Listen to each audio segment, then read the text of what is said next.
I believe that Lord Krishna was one of the finest diplomats.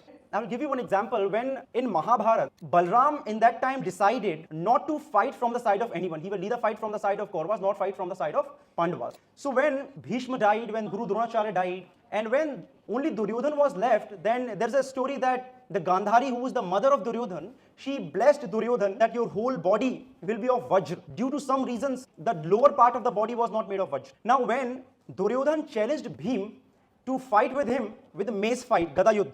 So when that mace was hit by Bhim on the thighs of Duryodhan, there was a rule of mace fight that no one can use that mace below the waist. When Balram watched it, उन्होंने बोला कि आपने अधर्म किया है क्योंकि you have used that mace below the waist, तो I will kill you. तो जैसे ही बलराम भीम को मारने लगते हैं, वैसे ही कृष्ण इंटरवेन करते हैं और कृष्ण कहते हैं कि दाऊ, अब see in diplomacy it's not that what you said.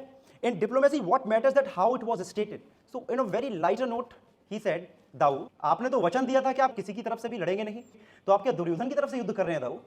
तो बलराम said कि मैं किसी की तरफ से भी युद्ध नहीं कर रहा हूं, लेकिन अधर्म जिसने किया है उसको दंड देने के लिए मैं भी अधर्म करूंगा. कृष्णा said, जब आप भी अधर्म को रोकने के लिए, अधर्म करने के लिए तैयार हैं, तो इसमें भीम ने क्या किया? भीम ने भी तो अधर्म को रोकने के लिए और उसको दंड देने के लिए अधर्म का इस्तेमाल किया.